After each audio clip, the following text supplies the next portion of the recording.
Thank you for having me.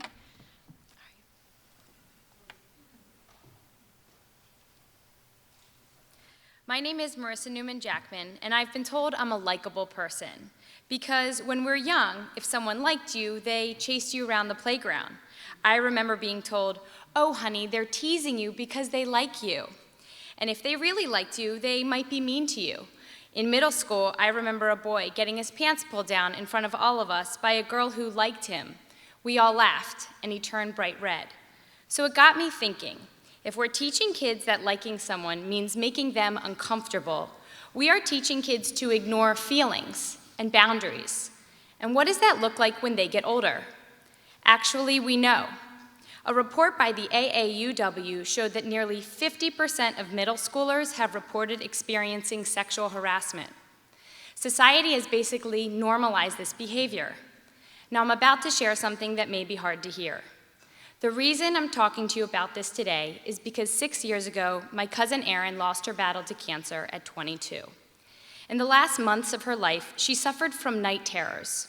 Although she was at that time battling for her life, the night terrors she was having came from being raped over 3 years earlier. I got involved in sexual assault prevention after Erin passed away. I couldn't stop thinking about how this had happened to her, and I couldn't stop asking myself, what makes an otherwise seemingly decent person do this to someone? What could they have learned that would have led them to make a different choice in that moment? You see, the person who raped my cousin wasn't a stranger. The person was one of Erin's friends. He'd eaten dinner in her home, and yet he still did this to her. It's hard to believe, but most perpetrators aren't hiding behind dark bushes. In fact, 3 out of 4 people who report attempted or completed rape know the person who assaulted them. If the harm is coming from people we know, we have a problem here. And here's the thing about it. If we don't pay attention to early problematic behaviors, kids will continue to grow up and hurt each other. So here's the big question. What do we do? How do we prevent rape? Lots of smart people have been working on this for a long time, and here are some things we can do. We start prevention early. You can model empathy and build emotional skills by acknowledging your child's feelings, saying things like, "Wow, it looks like you're really upset right now." You can ask a child how they want to say goodbye, a hug, a fist bump. Let them set their own boundaries and start learning how consent works. Because if we model this stuff early and pay attention to the early risk factors like sexual harassment, like a teen receiving unwelcome texts from a friend, or someone saying, "That's so gay," we can respond to it before it escalates to sexual assault.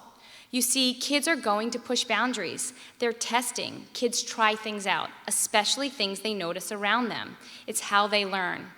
But a young person who gets used to ignoring other people's feelings hasn't learned that how people feel about their boundaries matters. And a young person who doesn't learn that boundaries matters may become a teen or an adult who doesn't consider another person's boundaries when they're alone with someone in a basement or in a car or at a party. Right now in Maryland, there are prevention education sessions happening in middle schools, teaching kids about boundaries and emotions, like, does a smile always mean happy, or can it mean nervous? They're learning about consent, and it's not just yes or no, it's ongoing enthusiastic verbal consent, ongoing communication, facial expressions, and body language to match that consent. They're even learning about what it looks like to give and get consent in a digital world. I want prevention education everywhere. Schools, doctors' offices, camps, youth programs, and at home. What prevention education is happening in your community?